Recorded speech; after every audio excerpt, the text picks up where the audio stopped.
नमस्कार, मेरा नाम है अखिलेश और आप देख रहे हैं लल्लूराम.com। आज हम आपको जो बताने जा रहे हैं उसे सुनकर एक पल के लिए आप भी हैरान में पड़ जाएंगे। सोचने को मजबूर हो जाएंगे कि आखिर एक टैलेंटेड छात्र कैसे ऐसा खौफनाक कदम उठा सकता है। मरने के बाद भी कैसे वो अपने दोस्तों को परेशान कर सकता है।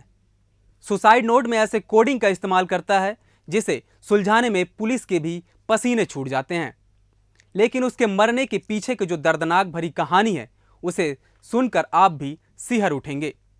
इस वारदात में शिक्षिका और छात्र के रिश्ते को तार तार कर दिया है। सोशल मीडिया की चकाचौंध भरी जिंदगी में अश्लीलता की भरमार आ गई है। तो चलिए आज हम आपको सिलसिलेवार तरीके से इस पूरी कहानी को बताते हैं।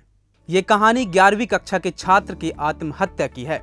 एक स्कूल में केमिस्ट्री टीचर और छात्र के बीच अश्लील चैट, प्राइवेट पार्ट काटने और छात्र के सुसाइड करने का मामला सामने आया है। इस पूरे मामले में शिक्षिका और छात्र के पवित्र रिश्ते को तार तार कर दिया है। छात्र कितना टैलेंटेड था इसका अंदाजा इसी बात से लगाया जा सकता है कि छात्र ने जो सुसाइड नोट लिखा है उसे डिकोड करने में पुलिस को दिन रात एक करना पड़ गया। ये पूरा मामला छत्तीसगढ़ के बिलासपुर जिले के तोरवा थाने क्षेत्र का है। सरकंडा में एक स्कूल है जिसका नाम लोयला है। इसी स्कूल में पढ़ता था रामू, बदला हुआ नाम। हालांकि अभी दोनों इस स्कूल में नहीं है, लेकिन लड़की केमिस्ट्री की टीचर बन गई है। इसी स्कूल में शिक्षिका और छात्र का पवित्र बंधन धीरे धीरे प्यार में बदल जाता है। प्यार एक तरफा छात्र की तरफ से था या टीचर की तरफ से, यह तो पुलिस की जांच का विषय है। लेकिन जैसे ही छात्र को पता चला कि टीचर की शादी होने वाली है, वो काफी परेशान हो गया। लेकिन शुरुआती जांच में जो बातें सामने आई हैं वो बेहद चौंकाने वाली हैं। मृतक नाबालिग कितना टैलेंटेड था इसका अंदाजा इसी बात से लगाया जा सकता है कि उसने अपनी टीचर का मोबाइल अपने घर ले जाकर उसमें एक ऐसा सॉफ्टवेयर अपलोड कर दिया था जिससे कि टीचर के मोबाइल की सारी एक्टिविटी से वो अपडेट रहता था। टीचर के व्हाट्सएप, फेसबुक के अलावा मोबाइल का कैमरा भी उसने हैक कर लिया था। कुछ दिनों बाद टीचर को एहसास हुआ कि उसका मोबाइल हैक हो गया है। तब वो छात्र के घर 18 मार्च को पहुंची। टीचर के घर से निकलने के आधे घंटे बाद छात्र ने सुसाइड कर लिया। कहते हैं कि कुछ लोग ऐसे होते हैं कि मरने के बाद भी अपने दोस्तों का पीछा नहीं छोड़ते हैं। ठीक ऐसा ही इसके दोस्तों के साथ भी हो रहा है। मरने के बाद उसके मोबाइल से शेड्यूल किया गया मैसेज आ रहा है। छात्र ने मरने से पहले अपने सभी दोस्तों को कोडिंग कर शेड्यूल मैसेज भेज दिया था। यही कारण है कि आत्महत्या के कई घंटों बाद भी उसके दोस्तों को मैसेज आ रहे हैं। ये क्रम अभी भी लगातार जारी है। ये सभी मैसेज टेलीग्राम समेत अन्य सोशल साइट्स के माध्यम से भेजी जा रही है।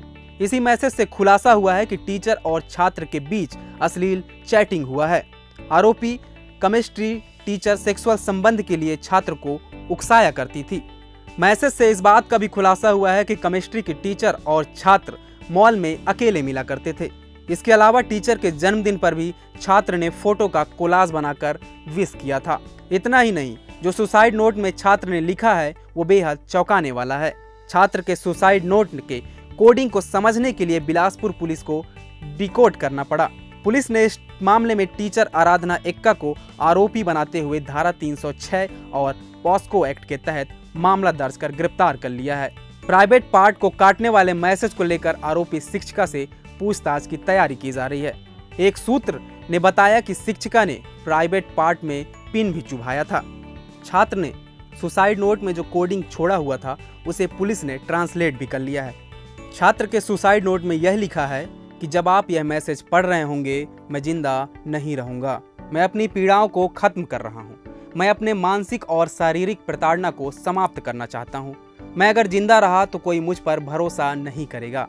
यह समाज अंधा और पिछड़ा हुआ है। भारतीय समाज में पुरुष हमेशा गलत होता है और औरत की गलती नहीं हो सकती। लैंगिक समानता और दुष्कर्म कानून जैसी कोई चीज नहीं है। बच्चों की प्रताड़ना जैसे कोई चीज नहीं है। शायद मेरी मौत से इस दुनिया को बेहतरी के लिए सुधार हो सके। मैं खुलकर बताना चाहता हूँ, लेकिन कहने के लिए ज्यादा समय नहीं है।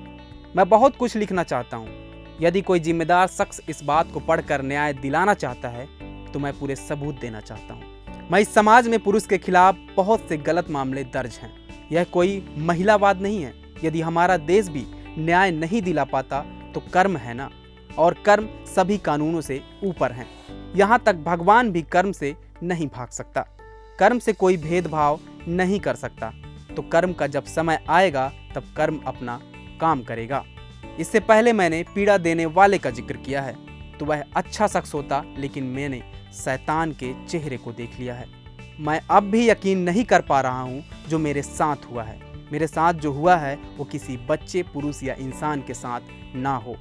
मेरा शरीर भले ही शांत हो गया है, लेकिन मेरी आत्मा शांत नहीं रहेगी।